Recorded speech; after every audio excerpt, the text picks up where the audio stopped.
My humble pranams at the lotus feet of our dearest Mother Sai. My humble pranams at the lotus feet of Antaryami Sai, present in all of you. Thank you so much for this wonderful opportunity. And there is a disclaimer. We have decided not to have any videos because we had enough of videos. So just to give a break to your eyes, we are not going to project any videos. It's going to be just a heart-to-heart conversation. So through this medical mission, we have portrayed how many patients we served and things like that. So we kind of reflected on ourselves through the lenses of Sai, service, adoration, illumination, what it did to us. So that is a very important aspect of our own internal journey. So that's what we are going to focus on through this panel. And just to recap our medical mission, it is based on 5 pillars. Universal healthcare. Our dearest Mother Sai is always passionate about universal healthcare. That is healthcare to all the corners of the world. So through taking that into heart, we're working really hard to take this medical mission to all parts of the world through telehealth, mobile clinics. We are still working towards that progress. So I'm going to just touch a little bit upon all those aspects due to the time constraint. So free healthcare, you all witness how many medical camps and international disaster medical camps has been conducted as well. And Swami reiterate, it's not just the universal healthcare and free healthcare. It has to be a compassionate healthcare. It has to be done with love and compassion. So that's what we are going to focus on through this panel discussion. And it has to be comprehensive healthcare. Comprehensive in the sense body, mind, and spirit. So Swami has given us beautiful tools, and the 5 human values are the prescription to practice the comprehensive way of medical care. And also, a Divine Mother reiterates on the preventive health care. So that means prevention is better than cure. We all know that. And talking about this in Kenya and Africa as such, there are so many diseases that can be prevented in Africa by conducting so many medical camps, which Dr. Sunil is working really hard with the international medical team to bring about changes in Africa as well. And just to give an update on the latest data about the malaria death is 580,000 children under the age of 5, they die because of lack of medicine for malaria. It is really saddening to even hear that. And in the past 2 years, we have been doing the medical campaign last year in Nigeria and Benin. Every other child had malaria. If we had not been there, the child would have died. So that prevalent that malaria is, and we really have to work very hard. And with the medical mission, it's not just the doctors. 10 of us can go and do magic. We need non-medical volunteers as well. So we really request all of you to put your heart and soul, think about it, how we can improve and conduct many more medical camps in every part of the world so that we can prevent diseases, which is very dear and near to our Mother Sai. So with that, let's go to the panel discussion. The first question I wanted to ask Dr. Sunil.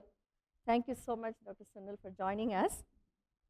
So can you please talk about the Sai Medical clinics that is being conducted in different parts in Africa? Sairam panel members, Sairam everyone. My humble pranams at the lotus feet of our beloved Bhagavan, Sri Sathya Sai Baba.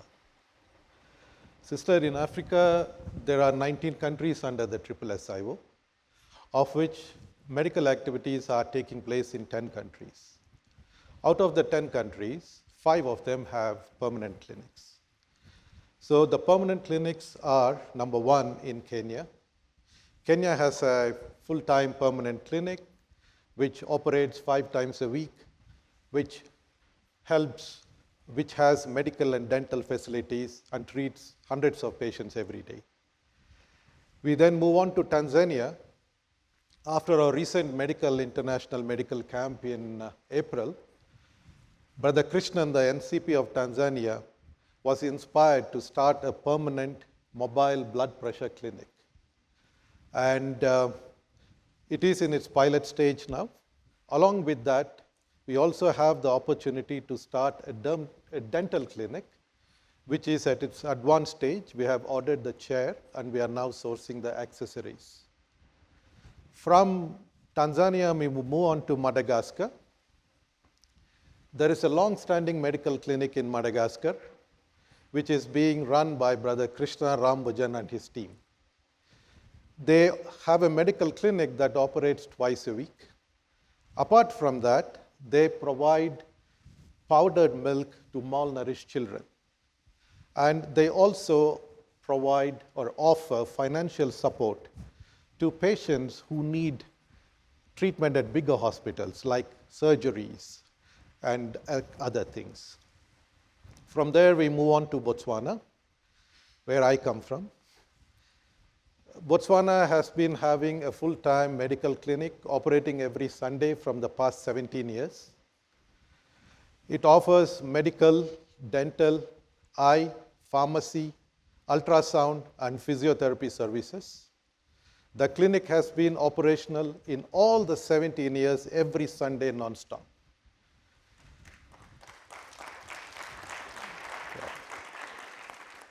A standout point of that clinic is we have a paperless system from patient registration to dispensing medication.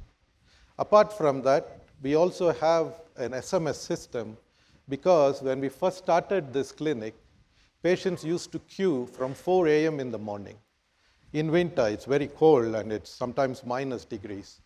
And many of them would go back disappointed because we couldn't cater for more than 100 patients at a time. After we started using this SMS system, patients can now send an SMS at 5 a.m. and if they get an acknowledgement and a token number, they can come at 9 o'clock to see the doctors.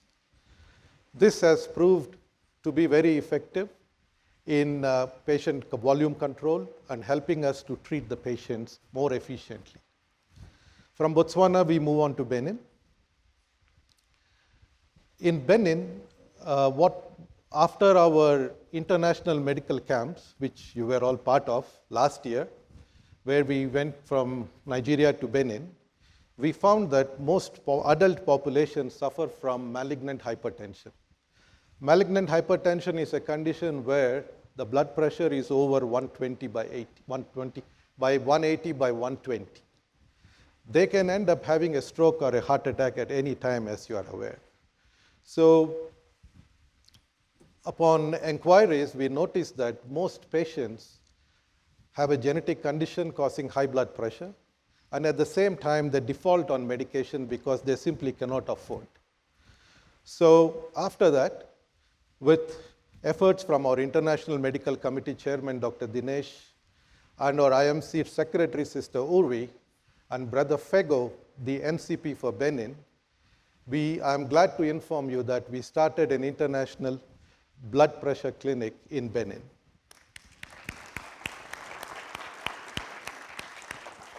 Apart from that, we also do blood sugar testing. The main thing is patients now come bi-monthly and they collect their medication like every 3 months. It means they will keep rotating every 3 months. And everybody is happy. After 3 months of its effectiveness, we see that most people are now going back to work because they have become productive and they can support their families. In summary, sister, our clinics not only provide essential medical services, but we also identify the challenges in each region and tailor-make the services accordingly. Thank you.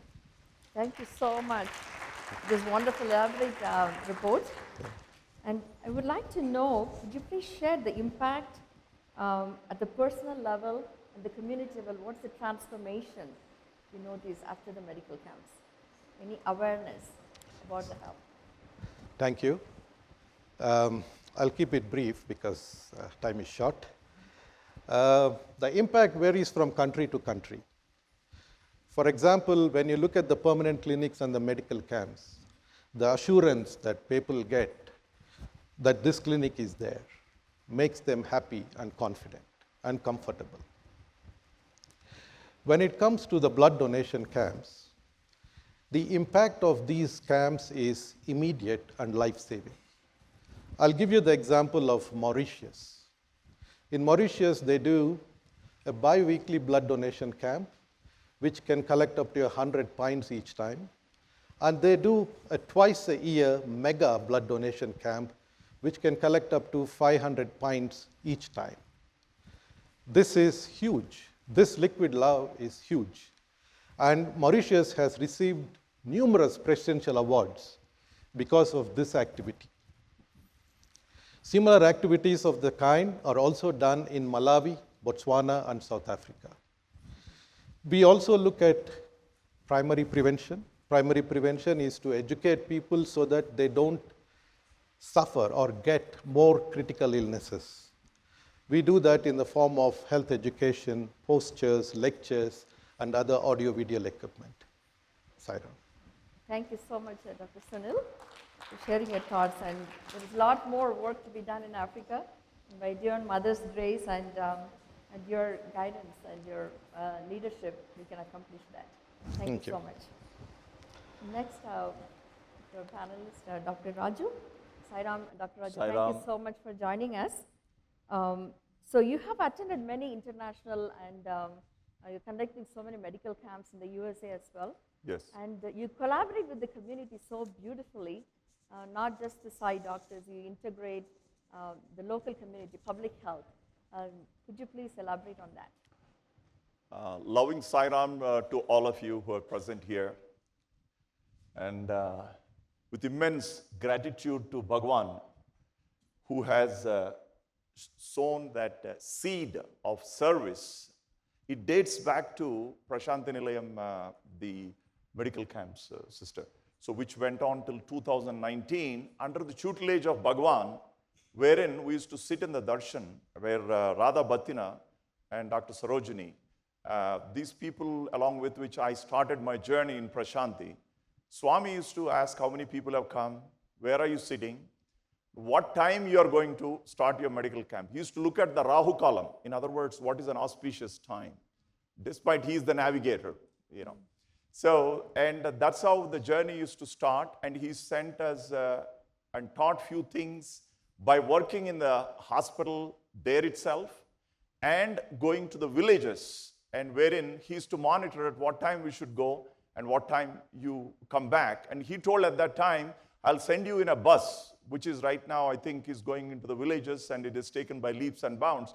That's what brother is talking about, setting up a blood pressure mobile camp. I think that's offshoot of that. Now I see that what Swami meant. And during that period of time, so Swami used to watch so closely when he has sent us to the schools also, his schools wherein we did the physicals. So under his tutelage, when we picked up that, then it came to our international medical camps, wherein I'm just trying to recap how we got that energy from, and the source is the force, is Bhagwan, no one else. He's the one who creates a scenario, he's the one who puts the hurdle, he's the one who solves, and he's the one who gives the joy, saying that you have done it. So in that context, so there were few international medical camps. I would like to share a couple of incidences which are going to be catchy rather than telling those numbers and figures. So we had been to Haiti when there was an earthquake. There were several aftershocks which were there. And in Guyana, we had been to several medical camps under the direction of Swami itself. And brothers told about Nigeria and Benin. So under the tutelage of close monitoring of Dr. Narendranath Reddy and Samsiva Ragaru, who happened to be also in these medical camps. In Haiti, I want to make just a mention of the incidents. So we were serving ourselves in a big church and a small church. There was a huge crowd that is there. They don't have water. And with these aftershocks, they were all under frenzy state, not able to sleep, not having clothes, not able to drink any water. Suddenly, they brought one patient who's totally pale. And when I looked at it, there's no pulse. I thought this guy is going to collapse right then and there itself. Then intensely, I called for Swami Arthatrana Parayanaya Namaha. We chant those 108 names, right? Those who are in distress, he comes right away. And there's a young man with a walkie-talkie putting on himself goggles, and he keeps jumping and he rolls into the church. Then I said, can I use your car? He said, yes. So along with him, he took us there. There, Mount Sinai Hospital was conducting a huge medical camp of all these critically ill patients. A day before, I think during the earthquake, there's a huge building which fell down where 200 people was buried just live there. So in that area where we took this guy, and he's having a hemoglobin of 4, very low, and they transfused, and the patient survived.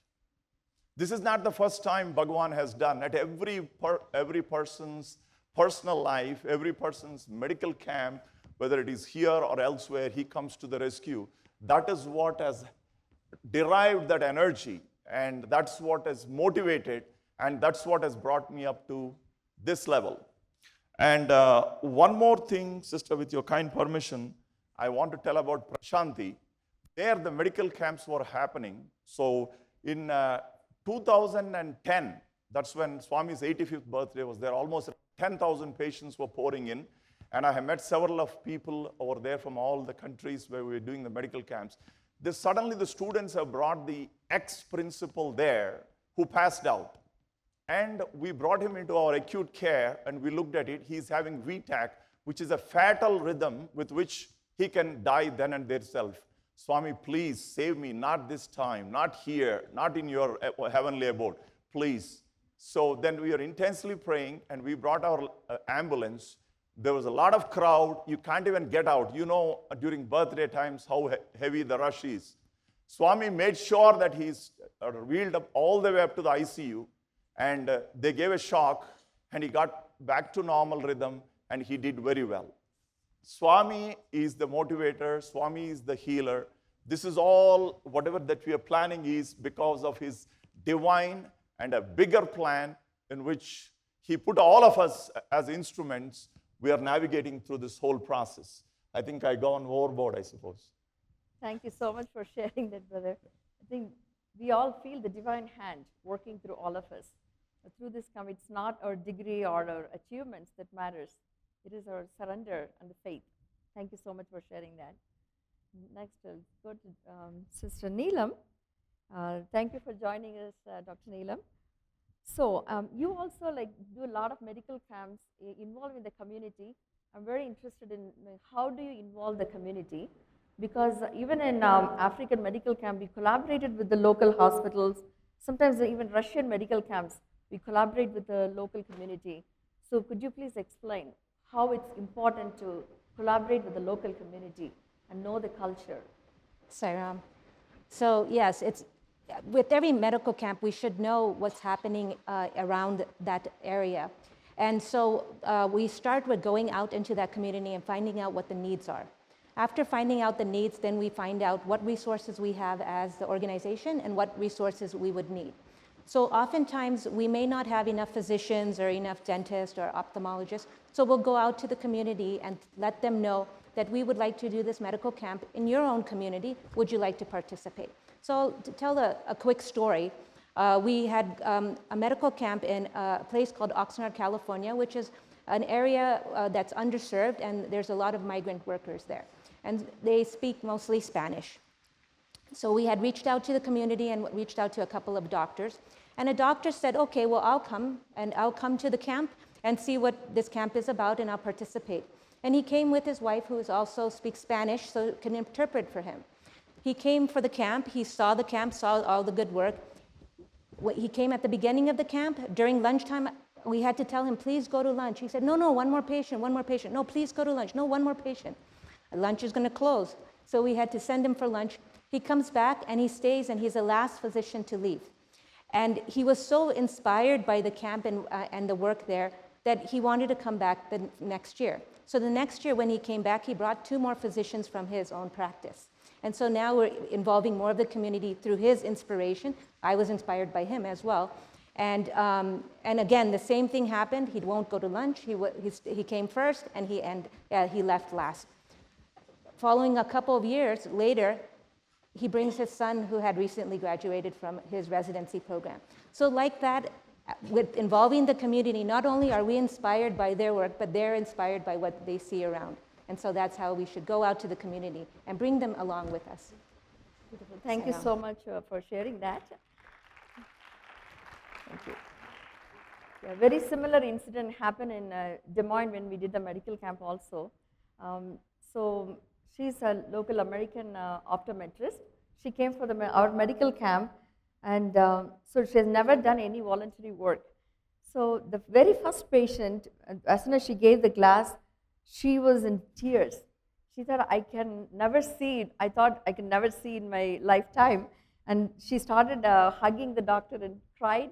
And this doctor started crying. And for the past 12 years, she's not a Sai member, but she attends every time before she leaves. When is the next medical camp? She put me in.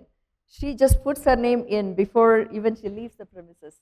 So that's the transformation we see in the community as well. Thank you so much for sharing. Any other personal Swami moment have you experienced, or any of the devotees have shared with you? Sure. So there was one devotee that shared this experience with me, that he had worked with, he works in a hospital, and from his hospital, one of his colleagues, he asked them if they would like to participate in the camp, and they said sure, and they speak Spanish, so she said she'll come to interpret and bring her 2 daughters. So they're all set to come to the camp. The camp is started, and the devotee gets a phone call from these 3 individuals and says that we can't make it because there's a family emergency. So now we've lost 3 interpreters, and interpreters are very important for the medical camp. And as soon as he hangs up the phone, 3 individuals come walking towards him. He doesn't know how they got there. He doesn't know how they found out about the medical camp.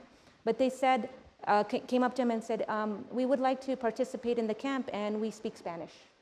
And so Swami didn't even give him a second to think that what am I going to do without having these 3 interpreters. He's the doer. He brought the interpreters to him. Beautiful. Thank you so much. Swami puts through the trouble, and he manifests in different forms. So that's the experience we get to experience when we go to these camps. Thank you so much for sharing the beautiful scenario. Thank you, Dr. Ramadevi. So you've also participated in many camps around the world. And can you share one instance where you felt that Swami was the doer? Yeah, so let me recollect one of the incidents. Haiti was my first international disaster medical camp. Even though it happened in 2010, it seems like it happened just yesterday to me. Every moment was a Sai moment during the camp. So one day, it was a Thursday morning, around 8:30, a lady, she was holding a baby, a 15 or 18 months old baby. She was rushing into the church, crying, because the baby was having a seizure. So that was the first international camp. I was like literally shivering. Swami, this baby, we have to save this baby. This is the first medical camp I'm doing. I don't want anything to happen to this baby, because any emergency, we have to send the baby to the local hospital. So I was praying intensely, and then we all ran, and then the cardiologist, the internist, we were all running behind the baby. We went in and then took the baby to a private place. The baby was laying down. I just put my hand and chanted Sai Gayatri. First, let me invoke Swami before I do any medicine. My mind couldn't even think at that moment. We think that, yes, I did pediatrics in India and US, and I have this and that. But at that moment, it is only the divine hand that operates. Before even I completed Sai Gayatri, the seizure completely stopped. And this child did not even have a fever. It was not a febrile seizure. And this child did not have any post-ictal phase. Normally, any child with a seizure, they'll just become limp and they sleep, and then they will have involuntary bladder and bowel movement. None of those. This child just sat up like this as if nothing had happened.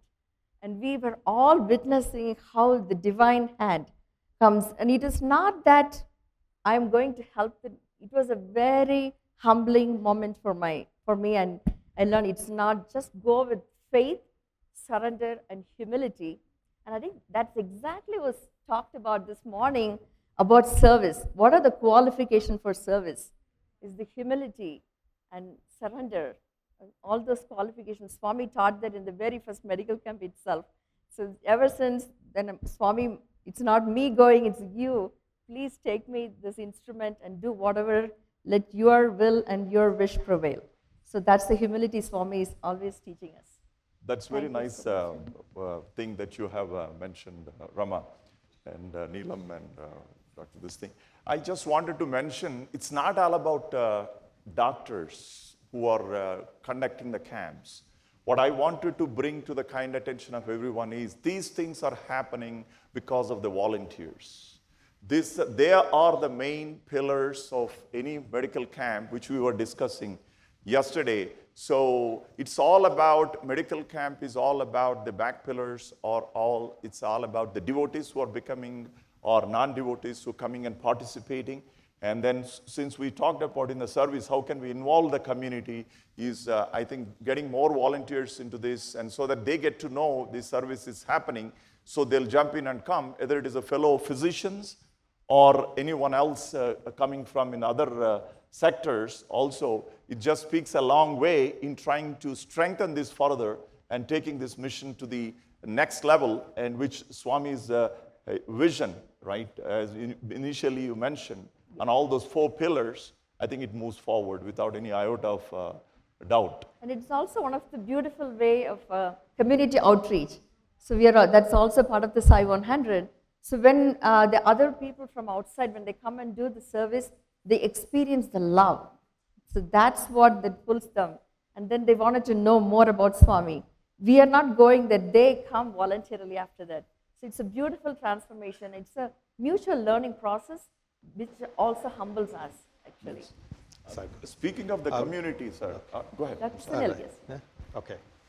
I would also like to take this opportunity to request all the senior office bearers to motivate the young adults in your country to join our both medical volunteers as well as non-medical volunteers to join in our medical missions, so that we can take Swami's message forward in a sustainable manner.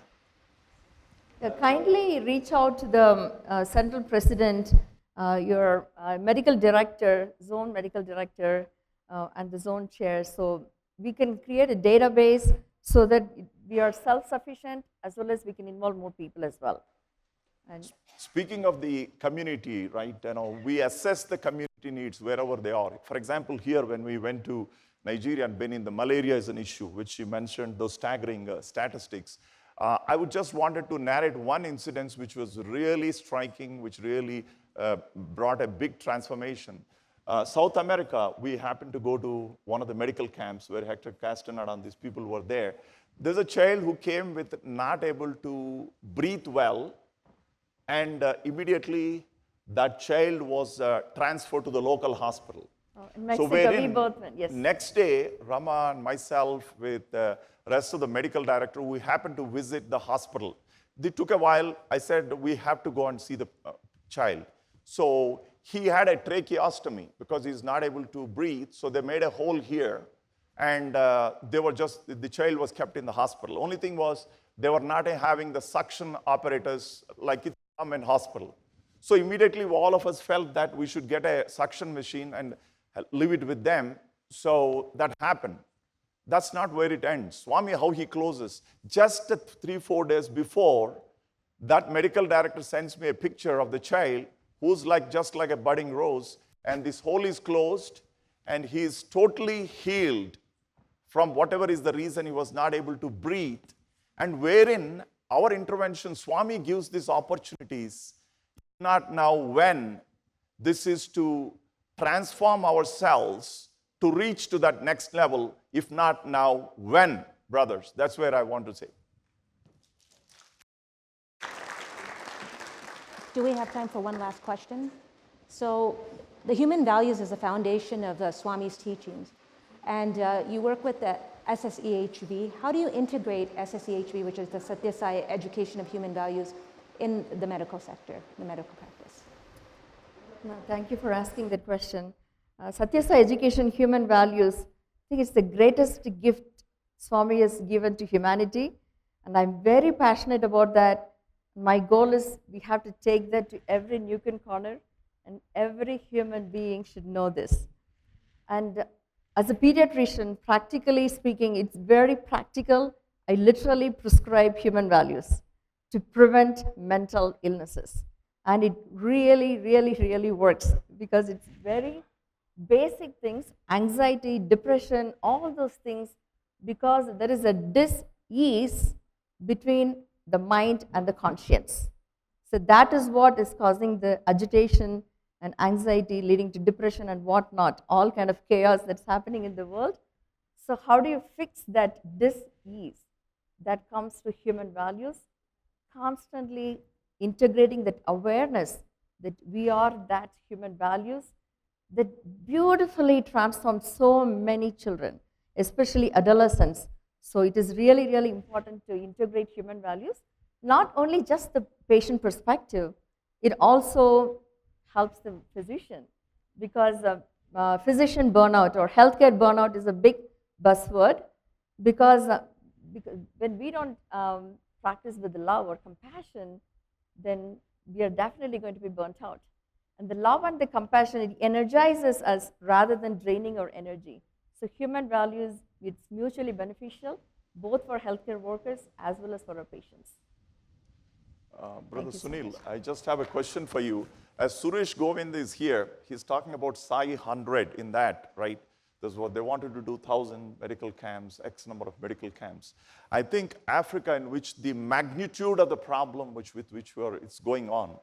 So where do you see with that Sai 100, how we can take and reach that goal of those number of medical camps? Do you agree that you have enough potential here? Sairam, there is definitely a lot of potential to help Africa. Let us all join hands together and do that. We can definitely achieve our target.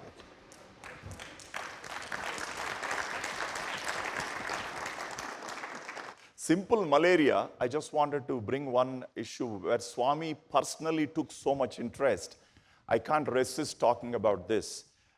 I visited General Hospital wherein the dengue fever was to the fullest extent, that is caused by the mosquito itself, and wherein Swami personally supervised, and he started a project during that period of time, and wherein going and spraying in each village so that the dengue fever can go, as though that he cannot wipe it out just with the whiff of his hand.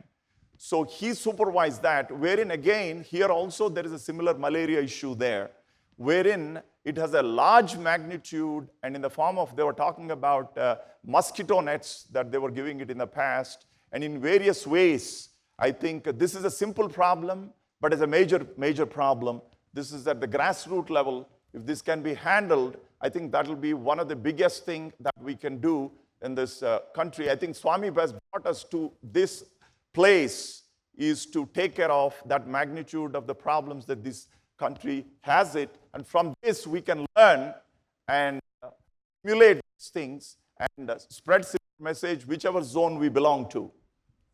Yeah, thank you. Thank you so much.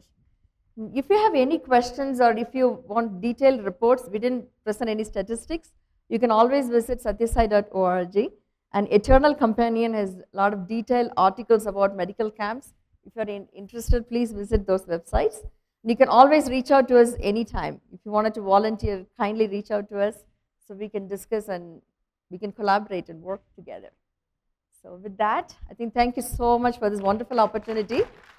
And I would like to thank Brother Rao for taking this so much of effort. Doing the 3-country medical camp just 2.5 months ago, that's a mega project. And then within 2 months, having this international conference, just with the faith and surrender, I think he did it. It is with such a humility, he did it. So it's a learning experience. I was like, wow, that's a learning experience in his leadership. I really commend on him as well. Yeah, thank you so much.